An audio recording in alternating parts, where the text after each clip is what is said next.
እስልምናዎች ተበድለዋል ትክክል ናቸው ተበድለዋል ጥፋቱ የኢትዮጵያ ኦርቶዶክስ ቤተክርስቲያን የመዋቅር አመራር እፎይንም ማትገሉትም ኡስታዙንም ማትገሉት ያልታወቁ ሰዎች የታወቁ ነዋሪዎችን የሚገሉበት ሀገር ላይ ነው ያለነው በቀድሚያ ሌሎች ሐሳቦችን ከመግለጽ በፊት ይሄንን ቪዲዮ ተከታትለን እንምጣ በዚህ ሰሞን በሚዲያ እየተንሸራሸረ ያለ የነብዩ ክብርን የነካ ነብዩን አይደለም የደፈረው ነብዩ ማይደፈር ስብዕናና ክብር ያላቸው ነው አላህ ከፍ ያደረጋቸው ነብይ ናቸው ሰለላሁ ዐለይሂ ወሰለም ምንም የሚሹ ሰው አይደሉም ግን ድፍረቱኛን የክርስትና እምነት ተከታይ ወገኖች ቤተ ክህነት እስልምናን ስንሰብክም ስናስተምር ሰዎች አመነውበት እንዲመጡ እንጂ ሰዎችን አስገድደን እንድናዝ የታዘዝንበት ዲን አይደለም አድርገንም አናውቅ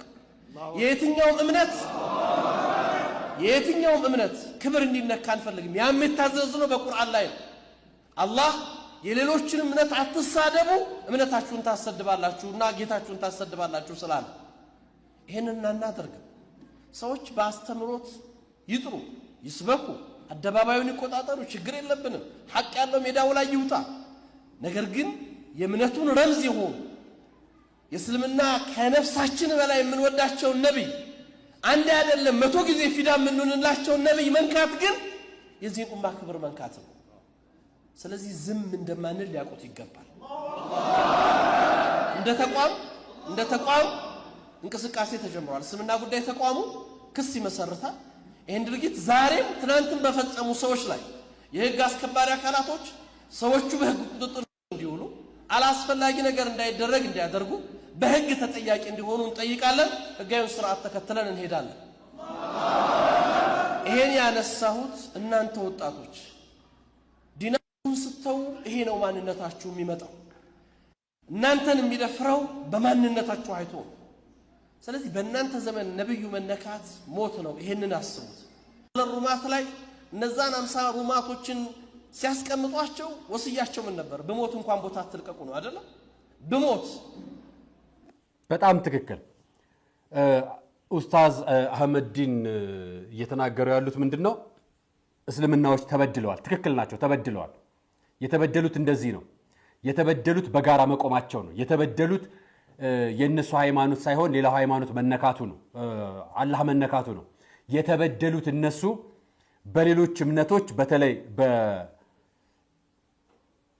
ኦርቶዶክስ ተዋህዶ ቤተክርስቲያን ቤተ ክህነት በኩል እና በክርስቲያኖች በኩል እስልምናው መነካቱ ነው ትክክል ናቸው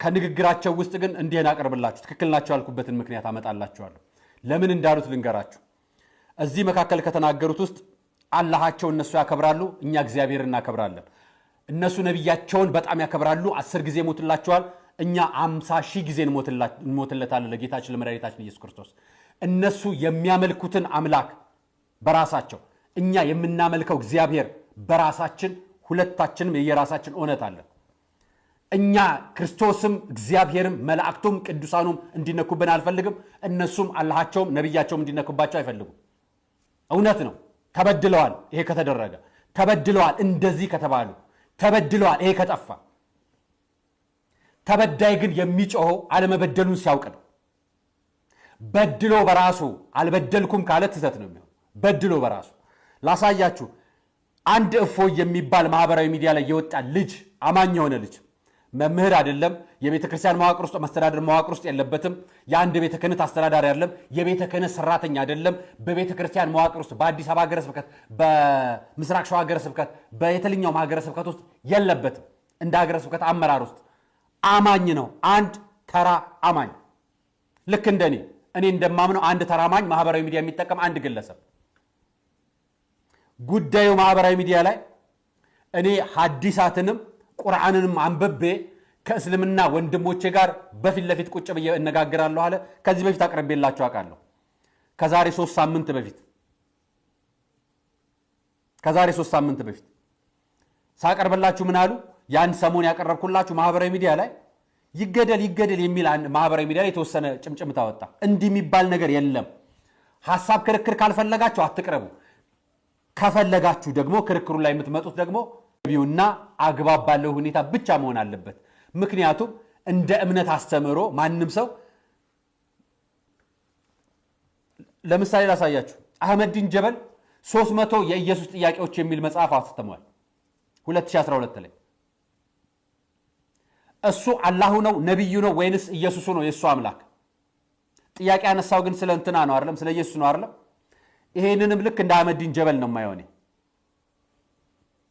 እዛ ቤት ውስጥ ያለውን እኛ መጽሐፍ ቅዱስ ገብቶ ያነበቡትን ነገር ካወጡ እዛ ቤት ውስጥ ገብቶ ያለውን ነገር ደግሞ ቁርአኑን መቅራት ወይ ደግሞ ሐዲሳቱን ማንበብ ደግሞ ይጠይቃል። ሳያነቡ ማንም ሰዎች ሐሳብ ሰጥተውም ተችተውም ማያውቁ። ያነበበው ልጅ ግን ተቸ ሐሳብ ሰጠ። የተቸው ሐሳብ አቀራረቡ ትክክል አይደለም፣ ንግግሩ እኛን ይነካናል ከተባለ እነዚህ ነገሮች እኛን አይነኩንም ወይ? ስሟቸው። እግዚአብሔር ዝሙተኛ ነው፣ ዝሙት አሰርቷል። አየሁ ይሄን አምላክ ይታያል። አየህ ይሄን ሽማግሌ አየኸው? ግን በክርስትና ዓለም እግዚአብሔር ስለጠጣና ስለሰከረ ብቻ ጀግና ይባላል። ይሄ በጣም የሚያስቅ ነገር ነው። የሰከረ ሰው ሰካራም ነው። ኦኬ ጀግና ሊባል አይችልም። የእግዚአብሔርን ብልትና ጡት የሆነ ጋር መተውሰድ በሉት ሰፈረ። እግዚአብሔር ብልት ይለካል። በጣም ያሳፍራል። እግዚአብሔር ያሳፍራል በእውነቱ። ባለጌ ነው በጣም እግዚአብሔር ባለጌ ነው። የምር ባለጌ ነው። በስተክል ባለጌ ነው። እግዚአብሔር ባለጌ የምሬን ነው። መርጦ ያው ኢየሱስ ራሱ በግ ነው። በርግጥ ልክ ነው፣ በግ ነው። ያው የበግ ደግሞ መለሳችሁ እናንተ በግ ናችሁ። ተመልከት፣ እዚህ ጋር እግዚአብሔር ዲስቨርጅ አድርጓት ይችን ህፃን ልጅ ደም በደም አድርጓት ምን እንደሰራ ይሄ እነዚህ መራቂ ኡስታዞች ናቸው ወይ? እነዚህ እግዚአብሔርን እየመረቁት ነው ወይ? እነዚህ እግዚአብሔርን እያከበሩላቸው ነው? ኦርቶዶክስ ወይ ደግሞ ክርስቲያን ለሆኑ ሰዎች እግዚአብሔርን የሚናገሩበትን ቋንቋ አልደግመው ለወቱ ስብሐት። እግዚአብሔር ለክብሩ አይደለም እኛ የምንቆመው፣ ለእምነታችን ነው የምንቆመው። ለእምነታችን እንቆማለን። ማንም ሰው በዚህ ጉዳይ ላይ ወደ ኋላ የሚል ሰው የለም። ስለ እምነቱ መሞት እንደሚያጸድቀው ያውቃል። በመግደል ግን እንደሚጸድቅ አያምንም። ሰው ስለገደል የሚጸድቅ ሰው የለም። ስለ እምነቱ ሲሞት ግን ይጸድቃል። ስለ እምነቱ መሞት ማለት መገደል ማለት ግን አይደለም። ይህ ለሁላችንም እንዲገባን ነው። እናንተ ጋር አላህን ተናገረ ያላችሁት ቋንቋ አለ። ያንን ከቁርአን ውጭ የተናገረው ከሆነ ትክክል አይደለም። ከሆነ አይደለም ካላችሁት በግ ታቀርባላችሁ። ለኛም ሰዎቻችሁን በግ አቅርቡልን። እኛ ስታቀርቡ ፍርድ ቤት ስላልተሄደ ከመሰላችሁ ያውላችሁ እነዚህ ሰዎች አሉ ከነ ቪዲዮ ከነ ማስረጃዎቻቸው። ስሙት ይሄንንም። ክርስቲያኖች እንግዲህ የኢየሱስ ክርስቶስን እብደትና ውሸት የጳውሎስን ቅዠት ለማስቀጠል እየተሯሯጡ ይገኛሉ ማለት ነው። ኢየሱስ ክርስቶስ እብድ እንደነበረ መጽሐፍ ቅዱስ በዮሐንስ ወንጌል ምዕራፍ 11 ላይ ይሄንን ተነጋገሩ ማለት አልደግመውም። ስለዚህ ጉዳይ አላብራራላችሁ። ስድብ ነው ጸያፍ ነው ምናምን እያልኩ አልነግራችሁ። ምክንያቱም ከዚህ በላይ ምስክር ስለሌለ ለእናንተ ማስረጃም ጭምር። እሱ የተናገረውን አውጡት። እንደዚህ አይነት ጸያፍ ንግግር የተናገረበትን አውጡት። ትክክለኛው ማስረጃው የሚያስጠይቅ ከሆነ ጠይቁ። ነገር ግን የግለሰቦች ማህበራዊ ሚዲያ ላይ የሚደረገው ይሄ ውይይት እጅግ በጣም ከረረ። ፕሮቴስታንቶች ጋር በጣም ከረረ። አብዛኞቹ የእምነት ተቋማት ክርክራቸው ከኢትዮጵያ ኦርቶዶክስ ተዋሕዶ ቤተክርስቲያን ጋር በጣም ከረረ። መስመር ሳተ። መስመር መሳቱን እያወቃችሁ መስመር መሳቱን ዝም ብላችሁ መሳደባቸውን ችላችሁ በእስልምና ተቋማዊ ምክር ቤት ዘንድ ክስ መስረታችሁ በአደባባይ እንድትናገራላችሁ። ስለዚህ እናንተ ጥፋተኛ አይደላችሁም። እናንተ ተበድላችኋል። እናንተ ልክ ናችሁ። በዳዮቹ የኢትዮጵያ ኦርቶዶክስ ተዋሕዶ ቅዱስ ሲኖዶስ ነው። በዳዮቹ የኢትዮጵያ ኦርቶዶክስ ተዋሕዶ ቤተክርስቲያን ቤተ ክህነት ነው። ምክንያቱም ቤተ ክርስቲያንን የሚሳደብ እግዚአብሔር አምልኮቱን የሚቃወም ሌላ ነገር ሲመጣ ህግ ክፍሉን አደራጅቶ ተቋማዊ ክስ ባለመመስረቱ ጥፋቱ የኢትዮጵያ ኦርቶዶክስ ቤተክርስቲያን የመዋቅር አመራር ነው። እነሱ ተደራጅተዋል። እኚህን ሰው ነው ያቸው። ለሰውየው ለግለሰቡ መልእክት የምናስተላልፈው ከዚህ ድርጊት ተቆጠብ፣ በስህተት አድርገህ ከሆንክ ይቅርታ ጠይቅ፣ ወደ ፈጣሪ ተመለስ እንለዋለን። ሁለተኛ እሱ እምቢ ብሎ ይህንን ይቅርታ ካልጠየቀ ህግ ያለበት ሀገር ስለሆነ ህግ አክባሪው አካል የመንግስት አካል ይህንን ነገር ተከታትሎ ለህግ እንዲያቀርብልን ሰላም ውድ ይሄን የምትመለከቱት የኦሮሚያ ክልል የመጅሊስ ጽህፈት ቤት አመራር ናቸው፣ ፕሬዝዳንት ናቸው። ያሳየዋችሁ ለምን መሰላችሁ? ግለሰቦች ማህበራዊ ሚዲያ ላይ እየወጡ የእፎይ ገጽ ላይ የተለያዩ የእስልምና እምነት ተከታዮች ወይ ደግሞ ኡስታዞች እየወጡ እየተጠራሩ ውይይትና ዲቤት ያደርጋሉ በተለያየ ጊዜ። እኔ ከዛሬ 3 ሳምንት በፊት ሳቀርብላችሁ ተከራክሮ መሃል ላይ ውይይት ላይ የነበረ ወቅት ላይ ሃይማኖቱን በተመለከተ በሐዲሳትና በቁርአን እያወጣ ሲነጋገሩ ብዙ ልዩነት ነበራቸው። ተማምነውም ተከራክረውም ነበር እና መሃል ላይ ግን ወጥተው ይገደል ያሉ ሰዎች ነበሩ። እንዲህ አትበሉ፣ ከተወያዩ ይወያዩ፣ ካልተወያዩ ደግሞ ይቅር ይቁም፣ መቆም ነው ያለበት። እኔ በዚህ ጉዳይ ላይ የምጠይቃችሁ አንድ ነገር ልንገራችሁ። በኢትዮጵያ ከቅርብ ዓመታት ወዲህ በፖለቲካ ተጋጨን፣ በብሔር ተጋጨን። የቀረው የመጨረሻው ካርድ ሃይማኖት። ብሔር ለያይቶ አልጨረሰልንም፣ ፖለቲካም ለያይቶ አልጨረሰንም። አሁን ደግሞ ሃይማኖት ለያይቶ እንዲጨርሰን እየተሰራ ነው። እኛም የዚህ አጋፋሪ ነው እየሆን ያለን ሁላችንም፣ እንደ መዋቅርም እንደ ተቋምም እንደ ግለሰብም። ህግ እንዲከበር እነዚህ የሃይማኖት ተቋማት መሪዎች ወጥተው በአደባባይ ከመናገራቸው በፊት በሃይማኖት ተቋማት ጉባኤ አለ። በሃይማኖት ተቋማት ጉባኤ መነጋገር አይችሉም? የኢትዮጵያ ኦርቶዶክስ ተዋሕዶ ቤተክርስቲያን መምህራኖች ወይ ደግሞ አባቶች፣ የቅዱስ ሲኖዶስ አባሎች የሃይማኖት ተቋማት ጉባኤ ላይ ቁጭ ብለው አጀንዳ አድርገው ልጁን አነጋግረው ወይ ደግሞ እነሱ መካከል ያሉ ኡስታዞችን አነጋግረው መልስ መስጠት አይችሉም ነበር? በዛው አደባባይ ሲወጣ ለዚህኛው ለሃይማኖት ግጭቱ አጀንዳ የበለጠ እሳት ያቀጣጠልና ቤንዚን ያርከፈከፈን አይደለም? ይሄ ትክክል ይሆናል? መጨረሻውስ ምንድን ነው የሚሆነው? እኔ አጠገብ የሱፍ የሚባል ጓደኛ አለኝ። በረከት የሚባል ፕሮቴስታንት ወዳጅ አለኝ። ምነግራችሁ እንግዲህ በስም በጠቅሳቸው ብዙ ስለሚሆኑ መሐመድ የሚባል ወዳጅ አለኝ፣ ዑመር የሚባል ወዳጅ አለኝ። እማቃቸውን ነው ምነግራችሁ። በእነዚህ ውይይት እና ይሄ ግጭት ሲነሳ እኔና እነሱ ምንድን ነው የምንሆነው? እስቲል እስከ ትላንት ማታ ድረስ ወዳጅ ነን። አሁን ነገ ግጭቱን ብታነሱትና ቢጀምር እውነት ከጀመራችሁት እንበል ምንድን ነው ቀጥሎ እንዲፈጠር የምትጠብቁት? እና ዩሱፍና መሐመድ እኔ እንዲጠብቁኝ እና እኔ እነሱ እንድጠብቃቸው እና ኡስታዞቻቸው ሲመሯቸው እንዲያጋዳድሉን እርስ በርስ እንድንገዳደል ነው የምትጠብቁት? እንደው እናንተ አመራር ላይ ያላችሁት ከላይ ያላችሁት ነው የምጠይቀው። እኔ ህዝቡ እየኖረ ነው። ማህበራዊ ሚዲያ ላይ የሌለው ሰው ሲጀምር እንዲህ አይነት ጉዳይ እንዲሰማ ማወቅም አይፈልግም። ማህበራዊ ሚዲያ ላይ ያለውም ሰው ይሄ ነገር ካስፈራው ቆይቷል። ለዛ ነው እናንተም ምረፉ እኛም እንረፍ የምንላችሁ። ካላረፋችሁ የኢትዮጵያ ኦርቶዶክስ ተዋሕዶ ቤተክርስቲያን ብቻ አይደለችም፣ የሌላውም እምነት የየራሱን ልጠብቅ እያለ ዱላ ያነሳል ማለት ነው። ስለዚህ ዱላ አነሳ ማለት ህግ የለም ማለት ነው። አሁን ወደ ህግ እንሂድ ነው የተባለው ካላችሁ ሁሉም ወደ ህግ ይቅረብ። ህጉን የሚመራው የሃይማኖት ተቋማት ጉባኤ ምንድን ነው ስራው? ግጭቱ ተፈጥሮ ከተቀጣጠለና ካለቀ በኋላ እፎይ ቢገደል ሌላው ዝም የሚል ይመስላችኋል? ሌላው ኡስታዝ ቢገደል ሌላው ሙስሊምስ ዝም የሚል ይመስላችኋል? ስለዚህ ሙስሊሞቹም ልክ ናቸው፣ ኦርቶዶክሶቹም ልክ ናቸው። ማን ነው እውነቱን ፈራጅ የሚሆነው? በህዝብ ቁጥር በቲፎዞ ሆይ ሆይ ብሎ በመውጣት ነው የሚሆነው? ይሄ አይሆንም።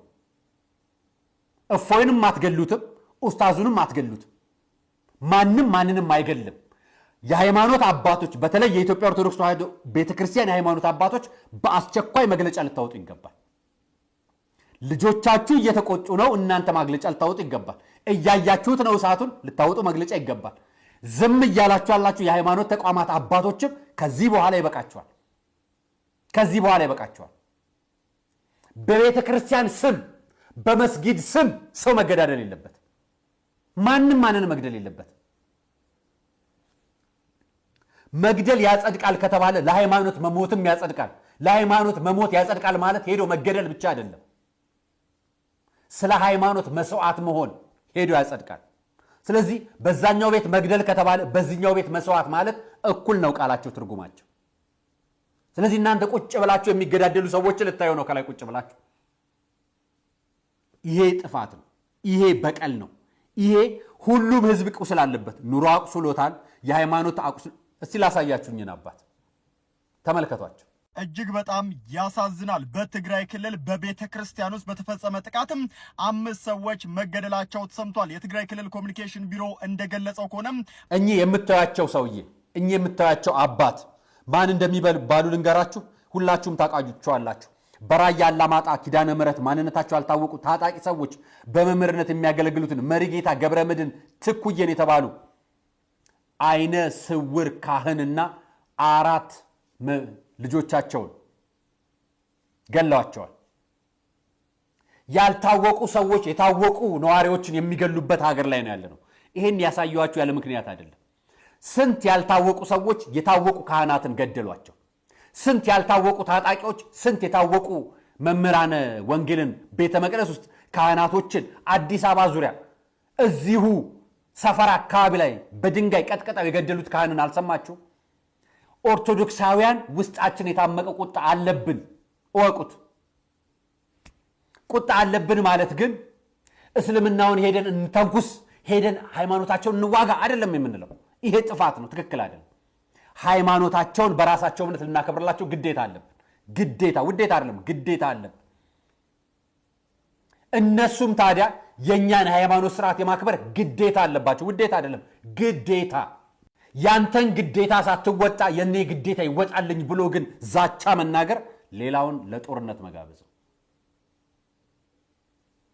እኔ ተናጋሪ ነኝ፣ አዋቂ ነኝ፣ እኔ ብዙዎችን ባለስልጣናት አውቃለሁ፣ እኔ ለእንደዚህ አይነት ነገር እቀርባለሁ በሚል ሰበብ እኛ እዚህ ስንጨፋጨፍ የዛሬ 3 ዓመት ከምናምን የፌዴራል መንግስትና የህወሓት ጦርነት ከመጀመሩ በፊት ፖለቲካ መድረክ የሚመራውና የፖለቲካ ትንታኔ የሚሰራው ስዩም ተሾመ ጋር በጋራ ሰራ ነበር።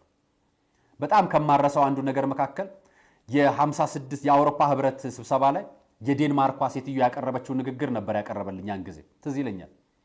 እነዚህ ሀገሮች በምስራቅ አፍሪካ ላይ ከፍተኛ ግጭት ይነሳል ከምንፈራቸው ነገሮች መካከል ብለው ካቀረቡት 1 2 3 ብዬ ልንገራችሁ። አንደኛው ነገር በፌዴራል መንግስቱና በህወሓት መካከል ጦርነት ሊቀሰቀስ ይችላል ብለው ይፈራሉ። በወቅቱ ገና ጦርነቱ አልጀመረም። ያኔ ስናቀርብ የነበረው ትንታኔ ላይ የእነሱን ሰነድ አቅርቦ ሲያቀርብ የነበረው ትንታኔ። ሁለተኛው ስጋት አለ። ሁለተኛው ስጋት ከጦርነቱ ከተቀሰቀሰ በአፋርና በሶማሌ በኩል ግጭት ይነሳል። ይሄም አደገኛ ነው። በአፋርና በግጭት መነሳቱ ብቻ አይደለም፣ ኦሮሚያ ውስጥም የማያቋርጥ ግጭት ይነሳል። ከዛ በተጨማሪ ደግሞ ይሄ ነገር እየተቀጣጠለ ከሄደ አማራ ክልል የማያቆም የማያቋርጥ ግጭት ይነሳል። ይሄ ክልሉን ለብዙ ቦታ የመከፋፈል ሀገሪቷን ለብዙ ቦታ የመከፋፈል ስጋት ቀጠና ይደርስባታል የሚል ትንታኔ ነበር ሲሰሩ የነበሩት አውሮፓውያኖች። በትግራይና በፌዴራል መንግስቱ የነበረው ጦርነት ክልሎቹን ለመበተንና ሀገሪቷን ለማፍረስ አላደረሰም ጫፍ ድረስ። በሶማሌና በአፋር በኩል ግጭት ተፈጠረ። ሲዳማም ብለው ነበር ተፈጠረ። በኦሮሚያ ክልል ብለው ነበር ተፈጠረ። እነዚህ ሁሉ በብሔርና በጎሳ ስም የተሰየሙ ናቸው። የመጨረሻው ካርድ እስኪመጣ ድረስ ደግሞ አማራ ክልል ተፈጠረ። የምንፈራው የመጨረሻ የምንፈራው በሃይማኖት በኩል ጦርነት ይነሳል የሚለው የመጨረሻው ካርዳቸው ነበረች። አሁን የመጨረሻ ካርዳቸው መዘው ኢትዮጵያን ከኋላ ለማፍረስ እየጣሩ። ከዚህ ሁሉ አጀንዳ ጀርባ ያለችው ኢትዮጵያን በሃይማኖትም በምንም በብሔርም ገነጣጥለው 7 እና 8 ቦታ የማድረግ ነው። ለማስታወስ ከተመቻችሁ ያኔ ፖለቲካ ከተከታተላችሁ የአፋር የኢትዮጵያው አፋር፣ የሶማሌው አፋር፣ የጅቡቲው የኢትዮጵያው አፋር፣ የኤርትራው አፋርና የጅቡቲው አፋር አንድ ሀገር፣ የሶማሌው የኢትዮጵያ ሶማሌ፣ የጅቡቲ ሶማሌና የሶማሌላንድ ሶማሌ አንድ ሀገር፣ ኦሮሚያ አንድ ሀገር፣ አማራ ክልል አንድ ሀገር፣ ትግራይ አንድ ሀገር፣ ትግራይና ኤርትራን አንድ ሀገር።